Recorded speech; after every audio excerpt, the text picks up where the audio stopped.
안녕하세요. 사랑하는 성도님, 생명의 주님이 우리와 함께 하십니다. 우리와 함께 하시는 주님을 찬양합니다. 기도합시다. 하나님 감사합니다. 저희들에게 이렇게 말씀으로 다가오시는 주님이 계심이 너무나도 기쁘고 감사할 뿐입니다. 코로나의 이 혼란함과 위기 속에서도 저희들이 말씀으로 믿음을 지켜가며 또한 하나님의 선하신 인도하심을 받게 하여 주셔서 정말 감사드립니다.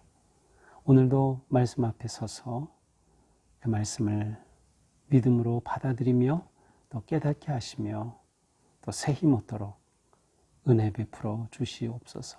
예수님 이름으로 기도합니다. 아멘. 네, 오늘 말씀은 출애굽기 15장 22절에서 27절입니다. 좀 짧은 편이죠. 22절에서 27절 제가 읽겠습니다. 모세가 홍해에서 이스라엘을 인도하며 그들이 나와서 수르 광야로 들어가서 거기서 사흘 길을 걸었으나 물을 얻지 못하고 마라에 이르렀더니 그곳 물이 써서 마시지 못하겠으므로 그 이름을 마라라 하였더라. 백성이 모세에게 원망하여 이르되 우리가 무엇을 마실까 하매 모세가 여호와께 부르짖었더니 여호와께서 그에게 한 나무를 가리키시니 그가 물에 던지니 물이 달게 되었더라. 거기서 여호와께서 그들을 위하여 법도와 율례를 정하시고 그들을 시험하실세. 이르시되 너희가 너희 하나님 나 여호와의 말을 들어 순종하고 내가 보기에 의를 행하며 내 계명에 귀를 기울이며 내 모든 규례를 지키면 내가 애굽 사람에게 내린 모든 질병 중 하나도 너희에게 내리지 아니하리니 나는 너희를 치료하는 여호와임이라. 그들이 엘림에 이르니 거기에 물샘 12과 종려나무 70그루가 있는지라. 거기서 그들이 그 물 곁에 장막을 치니라. 아멘. 자, 이제 오늘 말씀은 어제는 이제 그 홍해를 건너고 나서 하나님께서 추격하던 모든 애국 군대를 다 멸하시고 나서 그 놀라운 하나님의 능력과 그 기적의 역사를 찬양하는 모세의 노래, 그리고 모세의 누이였던 미리암의 노래를 보았습니다. 자, 이렇게 홍해를 건넌 후 그들이 첫 번 지나가게 된 것이 바로 수르라고 하는 곳입니다. 이제 앞으로 우리가 계속 이 출애굽기를 볼 때마다 한 지역이 계속 나옵니다. 그래서 그 지역을 쭉 이제 따라가게 되죠. 자, 22절입니다. 모세가 홍해에서 이스라엘을 인도하며 그들이 나와서 수르 광야로 들어가서 거기서 사흘 길을 걸었으나 물을 얻지 못하고, 네, 이제 홍해를 건너서 그들이 첫 번으로 들어간 지역이 수르 광야입니다. 이 수르라고 하는 이 단어 자체는 벽이라는 뜻인데, 벽과 무슨 관계가 있을까? 그래서 어떤 학자들은 거기에 국경지대이기 때문에 벽이 있었을 것이다. 성벽처럼 그런 것을 얘기도 하는데, 그냥 제 생각에는 벽은 정말 이게 길이 보이지 않는 거죠. 문이 보이지 않는 거죠.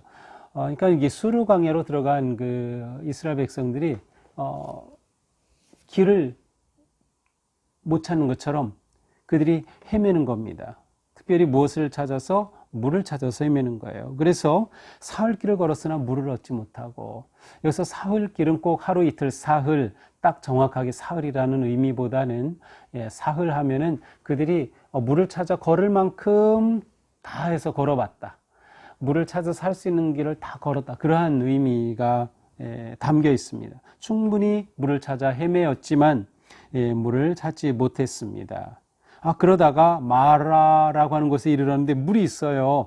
얼마나 좋았겠어요. 그런데 그곳 물이 써서 마시지 못하게 되었어요. 물을 찾아 헤매다가 결국 물이 있는 것을 발견하고 갔는데 이게 써서 마실 수가 없는 겁니다. 이 쓰다는 것은 아마 짠물일 수도 있겠고요. 짠물의 가능성이 제일 큽니다. 그리고 어떤 자연적인 어떤 그 부패로 인해서 마실 수 없는 그러한 상태가 되었을 수도 있어요. 어쨌든 그 물을 도무지 마실 수 없게 되었습니다. 사실 그곳 이름이 이제 그래서 마라, 쓰다, 쓴맛이 난다. 그런 뜻이에요. 그래서 마라라는 이름도 가지게 되었는데 이렇게 되었습니다. 그러자 24절 백성이 모세에게 원망하여 이르되 우리가 무엇을 마실까 하매 백성들이 모세를 향해 원망합니다. 아니 도대체 우리 사흘 동안 물을 찾아 헤매서 못 찾다가 이렇게 물을 겨우 찾았는데 마실 수도 없는 이러한 쓴물이니 어떡하냐 하고 하면서 모세를 원망하죠. 불과 사흘 전에 이들이 하나님을 찬양했잖아요. 춤추며 하나님을 찬양하고 노래했잖아요. 그런데 불과 사흘이 안 돼요. 이들은 하나님을 원망하는 것입니다.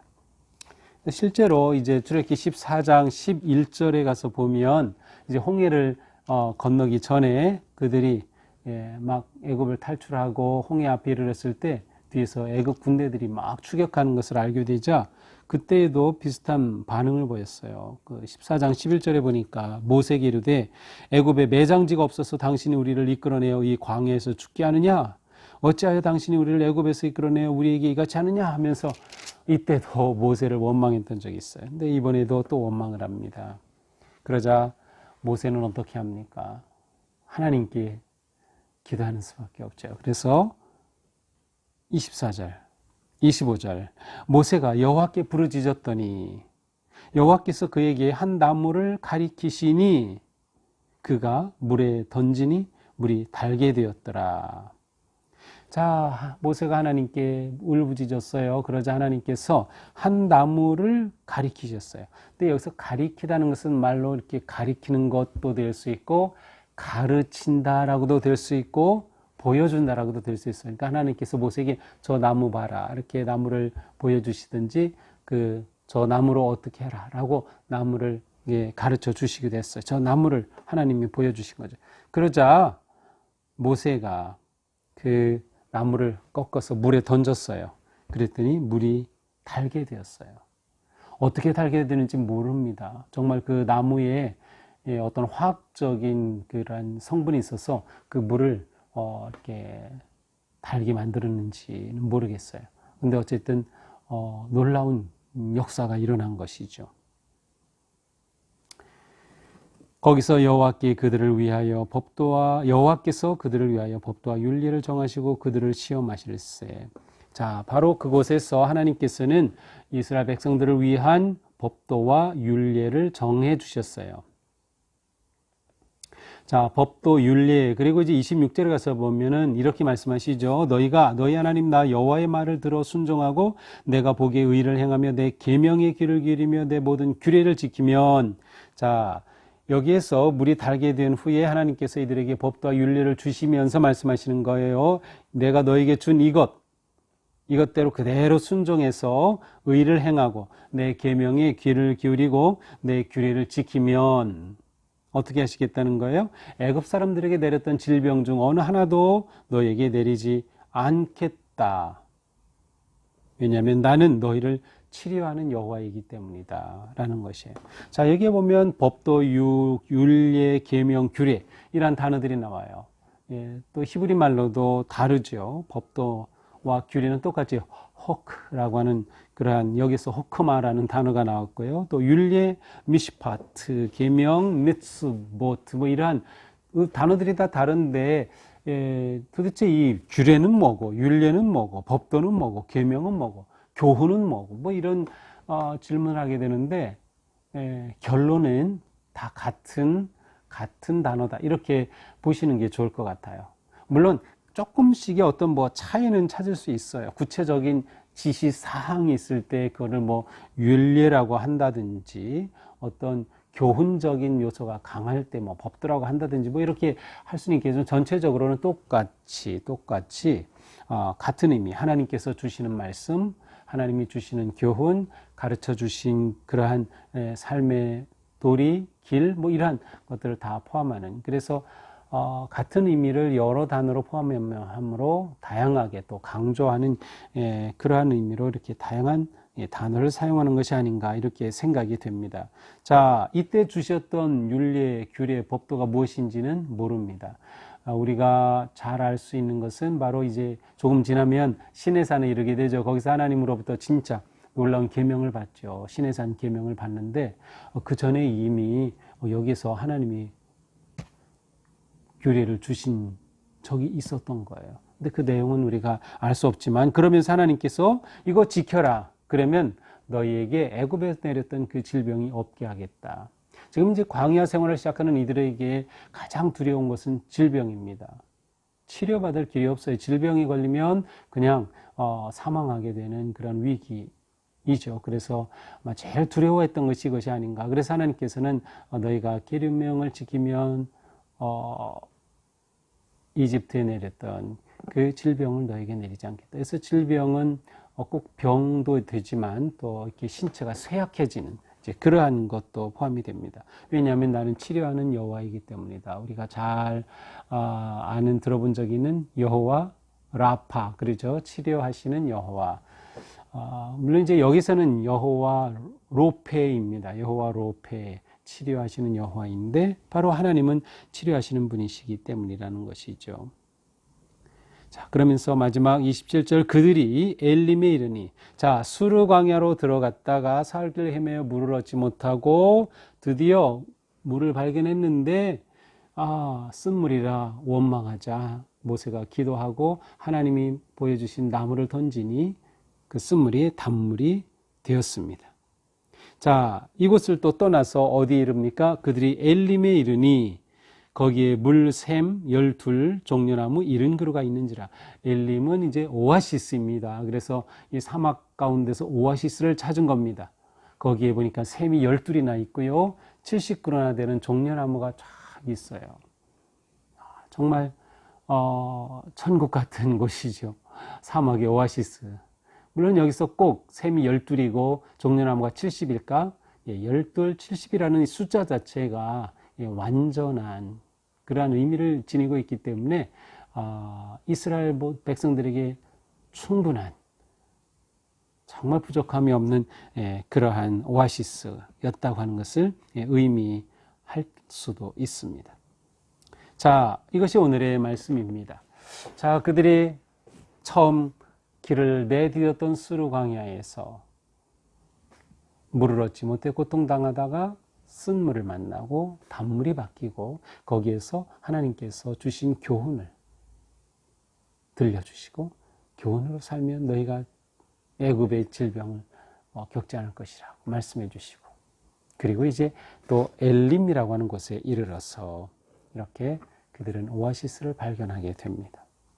자, 오늘 말씀을 보면서 자, 이들은 출애굽한 이후에 첫 번 이룬 곳이 수르죠. 그리고 사실 이것은 광야 생활의 시작이었습니다.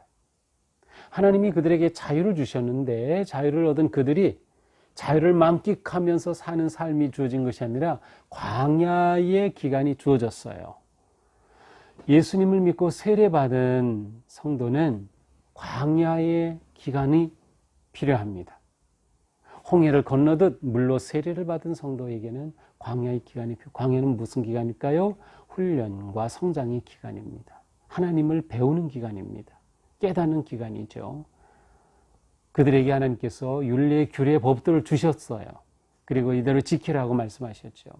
바로 우리의 삶이 하나님의 은혜로 주신 이 구원의 삶에서 정말 그렇게 주시는 말씀을 따라가는 훈련의 삶인가를 돌아보아야 합니다. 애굽의 때를 벗지 않고서는 하나님이 주신 복의 땅으로 들어갈 수 없는 거죠. 우리는 우리의 모든 죄를 그리스도의 십자가의 보혈로 씻고 계속해서 주님의 인도하심을 따르는 그러한 삶의 길을 멈추지 말아야 한다. 일단 우리는 찬양이 얼마나 금방 불평으로 바뀌었는지 찬양이 원망으로 바뀐 모습을 보면서 꼭 저와 같은 그러한 모습을 봤어요. 정말 모든 것이 좋고 잘 될 때는 그냥 감사하고 저절로 찬송이 나오죠. 그런데 예기치 않은 어려움이 만나고 자녀들에게 무슨 어려움이 생긴다거나 또 질병이 생긴다거나 또 성도님들에게 어떤 힘든 일이 생기거나 막 그러면은 또 마음이 부담이 되고 하나님 이렇게 힘든 때에 또 이런 일까지 이렇게 일어나면 어떡합니까 하는 거 원망의 마음이 생길 때도 있어요. 하지만 이러한 모든 시간은 하나님께서 우리를 사랑하시기에 훈련하게 주시는 시간이다. 그래서 내 감사가, 내 찬양이 원망으로 바뀌지 않도록 살아가는 삶에 훈련이 필요하다는 거죠. 어떻게 해야 할까요? 그것은 끊임없이 하나님의 은혜를 기억하는 겁니다. 매일 하나님의 은혜를 기억하는 거. 우리가 매일 말씀을 묵상하고 기도하고 찬송하는 이유는 다른 게 없어요. 하나님이 어떤 분이신지 그 하나님의 은혜를 잊지 않고 계속 기억하고 되새기면서 우리 삶에 어떤 일이 온다 하더라도 하나님을 원망하는 것이 아니라 계속해서 하나님을 신뢰하고 끝까지 하나님을 바라보는 믿음을 지켜 나가기 위한 것이죠. 모세가 하나님께서 보여주신 그 나무의 가지를 꺾어 던짐으로 단물이 되었듯이 우리가 하나님께서 보여주시는 길, 하나님의 말씀, 하나님의 교훈, 하나님의 뜻에 순종할 때 쓴물이 단물로 바뀐다. 순종이 이렇게 놀라운 결과를 가져옵니다. 순종이 중요합니다. 하나님께서 나무를 보여주시고 딱 지시하셨는데 모세가 아니 그거 나무 던진다고 되겠습니까? 오히려 하나님 그냥 말씀하시죠. 이렇게 한 것이 아니라 그대로 순종할 때 놀라운 변화가 일어납니다. 순종이 우리의 삶을 바꿉니다. 순종이 쓴물을 단물로 바꾸죠. 순종이 어리석은 우리를 지혜로운 존재로 만듭니다. 순종이 우리가 성장하는 길입니다.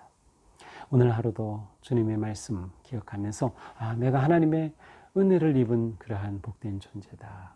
그거 잊지 말고 설령 우리 삶에 힘든 일이 생긴다더라도 원망하는 것이 아니라 오히려 더욱 하나님으로 의지하고 신뢰함으로 나아갈 수 있기를 바랍니다. 그리고 주님께서 주신 말씀 가슴에 품고 말씀대로 살고자 힘쓸 때 우리 인생에 쓴물이 너무나도 많아요. 그러한 것들을 하나님께서 단물로 바꿔주시고 치유하시는 여호와 로페, 여호와 라파의 하나님의 그 놀라운 치유하심이 오늘 우리와 함께 하셔서 우리의 마음이 치유되고 생각이 치유되고 또 육체의 질병도 치유되는 그런 복된 하루가 되기를 주님의 이름으로 축복합니다. 기도합시다. 주님 감사합니다. 이스라엘 백성들은 주님을 찬양한 지 며칠도 되지 않아 원망하고 불평하였습니다.